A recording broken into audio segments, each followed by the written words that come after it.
कि जो 3 सदस्यों के लोग कमेटी अगर चुनाव आयोग का चयन करे और जिसमें 2 प्रधानमंत्री और उनके एक सहयोगी रहे, तो 2/3 बहुमत सरकार का हो चुनाव आयोग को चुनने में, तो वहाँ चुनाव आयोग से निष्पक्षता और स्वतंत्रता की उम्मीद करना ये बेकार हो जाता है। इसलिए हम चाहते हैं कि चुनाव आयोग के नियुक्ति के मामले में जो कानून बना है, इस कानून को खत्म किया जाए।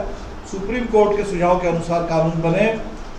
जो राजनीतिक इस समय चुनाव में इतना खर्च बढ़ रहा है, और उसका बड़ा कारण है कि कैंडिडेट कितना खर्च कर सकते हैं उसके ऊपर तो एक लिमिट है, लेकिन पार्टियों के खर्च के ऊपर किसी तरह का कोई लिमिट नहीं।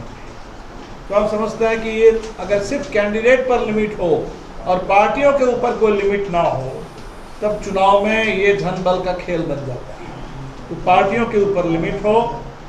जो इलेक्टोरल बॉन्ड लाया गया था उसको तो सुप्रीम कोर्ट ने खारिज किया, लेकिन इलेक्टोरल बॉन्ड को लाने के साथ साथ बहुत सारे कानूनों में भी संशोधन कर दिए गए थे, खासकर कंपनी कानून में, और ये रास्ता खोल दिया गया था कि कोई भी कंपनी, चाहे वो मुनाफा घाटे में चलने वाली कंपनी हो, शेल कंपनी हो, फर्जी कंपनी हो, तो किसी तरह की भी कंपनी हो, वो चाहे जितना अमाउंट दे सकते हैं। इसको भी ख़त्म करना चाहिए और इस पर एक नियंत्रण होना चाहिए। हम समझते हैं कि राइट टू रिकॉल, मतदाताओं के पास ये अधिकार होना चाहिए कि अगर उनके चुने हुए जनप्रतिनिधि अगर मतदाताओं के बिल्कुल खिलाफ जाए, दल बदल कर ले, तब तत्काल उनकी सदस्यता समाप्त होनी चाहिए। दल बदल की स्थिति में सदस्यता अनिवार्य रूप में समाप्त हो जानी चाहिए। और अगर कहीं बृजभूषण शरण सिंह जैसे कोई सांसद हो जिसके खिलाफ उनकी अपनी पार्टी कोई कार्रवाई ना करे, कोई कार्रवाई ना हो, और पूरे देश भर में हमारे महिला पहलवान आवाज़ उठाती रही, तो वहाँ क्षेत्र के मतदाताओं के पास अपने ऐसे जो नॉन परफॉर्मिंग या मतदाताओं को शर्मसार करने वाले अगर कोई जनप्रतिनिधि हो, तो वैसे जनप्रतिनिधि को वापस बुलाने का अधिकार जनता के पास होना चाहिए। तो हमने चुनाव संबंधी कुछ सुझाव दिए हैं। नागरिकता में भेदभाव लाया जा रहा है। नागरिकता संशोधन कानून के जरिए धर्म को घुसाया गया नागरिकता के मामले में। जो ओवरसीज सिटीजन ऑफ इंडिया है, हमारे जो प्रवासी भारतीय हैं, उनको एक तरीके से उनके अंदर किसी तरह का कोई विरोध की आवाज़ ना हो, वो सरकार की कोई आलोचना ना कर सके, इसलिए OCI कार्ड को भी, OCI को एक टूल के रूप में, एक दमन के टूल के रूप में यूज़ किया जा रहा है। तो बिल्कुल ऐसा नहीं होना चाहिए। प्रवासी भारतीयों को OCI जो अधिकार मिला है वो रहना चाहिए, और उनकी पूरी आज़ादी होनी चाहिए कि वो सरकार का अगर विरोध करना चाहे किसी नीति पर, किसी पर, तो निश्चित तौर पर उनका भी पूरा उतना ही हक होना चाहिए जितना हक देश के अंदर नागरिकों को है। फिर हमने नौजवानों के रोजगार के सवाल, हमें लगता है कि आज सबसे बड़ा सवाल है इस समय देश में। एक समय था जब हम डेमोग्राफिक डिविडेंड की बात कर रहे थे कि हिंदुस्तान एक नौजवानों का देश है, आबादी का बहुत बड़ा हिस्सा वो नौजवान है। लेकिन अगर अभी जो ILO की रिपोर्ट आई, वो रिपोर्ट ये बता रही है कि देश में इस समय जो बेरोजगारी है, तो बेरोजगारों का 80% से ज़्यादा वो नौजवान है। तो नौजवानों में ये जो बेरोजगारी, ये पूरे देश के सामने भविष्य को अंधेरे में डाल दिया है। जिस तरह से ठेके पर नियुक्ति हो रही है, पक्की नौकरी खत्म कर दी जा रही है, प्राइवेटाइजेशन के जरिए आरक्षण तो खत्म किया जा रहा है, अग्निवीर के जरिए सेना से लेकर के पक्की नौकरी की पूरे धारणा को ही खत्म किया जा रहा है। तो इस पर हमने चिंता जाहिर की, और नौजवानों के लिए सुरक्षित सम्मानजनक रोजगार, ये हमारे मैनिफेस्टो का एक महत्वपूर्ण मुद्दा है। मजदूर वर्ग और कर्मचारियों के लिए तो किसानों के खिलाफ जो कानून बने थे, ये 3 कानून तो वापस हुए, लेकिन किसानों की मांग नहीं पूरी हुई। लेकिन मजदूरों के खिलाफ जो कानून बने इसी कोरोना काल में, जो उनके श्रम अधिकार थे, श्रम अधिकारों को ख़त्म करके 4 लेबर कोड बना दिए गए। ये मजदूरों के लिए गुलामी के कानून है। तो मजदूरों की आज़ादी सुनिश्चित की जाए और उनके लिए पूरे कानून बने। पूरे देश भर के कर्मचारियों की 1 नंबर की मांग है इस समय कि पुरानी पेंशन योजना फिर से लागू हो। क्योंकि जो नई पेंशन स्कीम है इसने पूरे सामाजिक सुरक्षा की पूरी अवधारणा पर कुठाराघात कर दिया है। और इसलिए देश के कर्मचारियों का प्रमुख जो मुद्दा है, प्रमुख मांग, हम भी समझते हैं कि बहुत ज़रूरी है और प्रमुखता के साथ हमने उसको मैनिफेस्टो में शामिल किया है।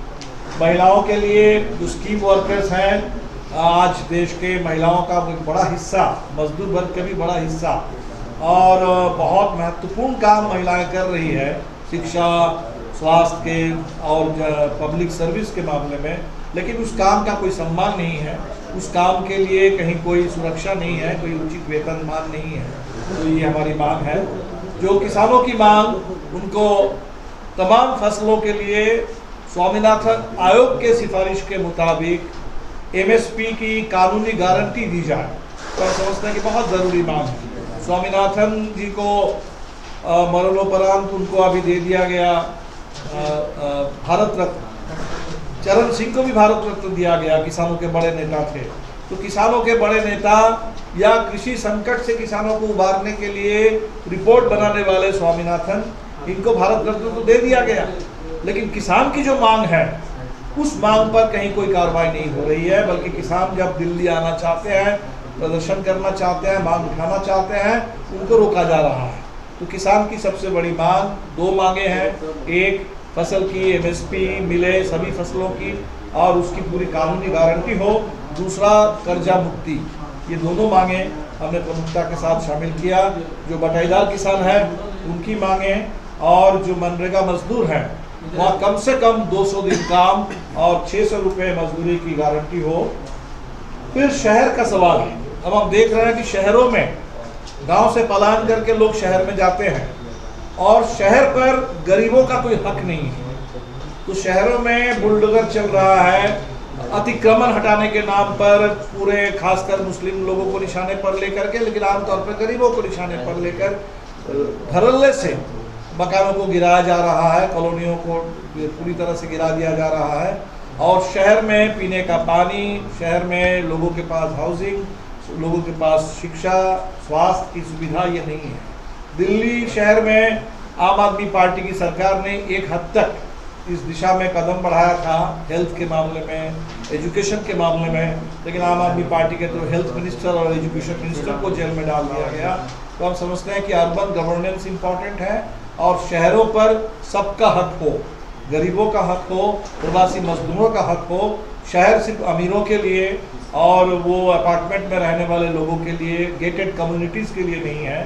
शहर हिंदुस्तान के आम शहरी के लिए, नागरिकों के लिए हो, ये अधिकार होना चाहिए।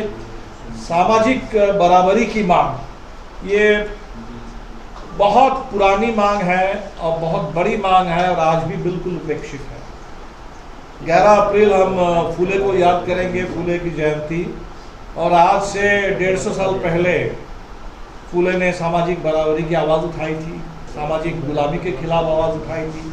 बाबा साहब अम्बेडकर को हम याद करेंगे 14 तारीख को, अम्बेडकर जयंती, जो सामाजिक बराबरी के लिए लोगों को प्रेरित करते रहे हैं।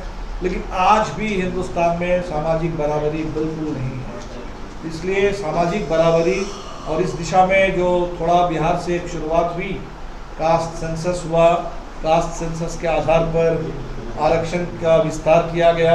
हम समझते हैं कि वो पूरे राष्ट्रीय स्तर पर होना चाहिए और सामाजिक बराबरी की पूरी गारंटी होनी चाहिए। महिलाओं के लिए बराबरी की गारंटी होनी चाहिए। इस देश में अल्पसंख्यक समुदाय के पूरे सुरक्षा और सम्मान की, नागरिक अधिकारों की गारंटी होनी चाहिए। तो इसकी मांग हमारे इसमें है। महिलाओं के लिए खास तौर पर जो आरक्षण लागू किया गया, और लागू तो नहीं किया गया, कानून पारित हुआ, लेकिन कब लागू होगा कोई ठिकाना नहीं है।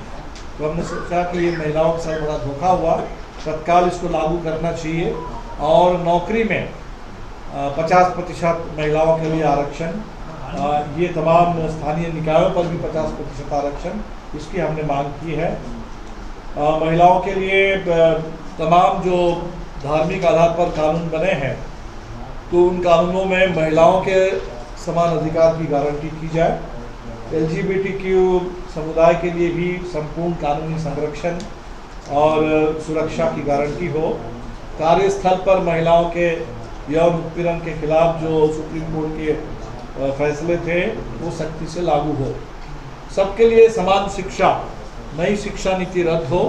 नई शिक्षा नीति ने महंगाई और एक तरह से निजीकरण और शिक्षा को महंगीकरण ये काम किया है। इस पर रोक लगे और उच्च शिक्षा में गरीबों को, इस देश के किसानों, मजदूरों को, गांव के में रहने वाले लोगों को पूरा का पूरा हक मिले, ये शिक्षा के डिमांड हमने किया है। और इस मामले में भी जो अभी NEET और CUET के ज़रिए ऐसा किया गया जो संघीय ढांचे के खिलाफ चला जाता है, इसलिए सभी भाषा में जो भी छात्रों के लिए शिक्षा का माध्यम कोई भी भाषा हो, इसमें किसी एक भाषा को थोपना नहीं चाहिए और पूरे देश में संघीय ढांचे पर किसी तरह की कोई चोट नहीं होनी चाहिए। हमने पर्यावरण सुरक्षा और क्लाइमेट जस्टिस, इसको भी एक महत्वपूर्ण मुद्दा के रूप में शामिल किया है। आज पूरे हमारे देश में आप देखेंगे कि लद्दाख, इस समय लद्दाख में जो आंदोलन चल रहा है, 6 शेड्यूल की उन्होंने डिमांड की और इसके पीछे सबसे बड़ा कारण है कि पहाड़ की सुरक्षा, हिमालय की सुरक्षा, वहाँ ग्राम सभा उसका अधिकार। उत्तराखंड में हम देखेंगे कि जोशीमठ एक पूरा शहर एक तरह से बर्बादी के कगार पर है और जोशीमठ से जो आवाज़ उठी कि हिमालय को बचाना है, और ये आवाज़ लद्दाख से लेकर के जोशीमठ होते हुए सिक्किम तक, तो पूरा का पूरा जो भारत का हिमालयन रेंज है, वहाँ डिजास्टर फ्री हिमालयाज, ये एक बड़ी डिमांड है।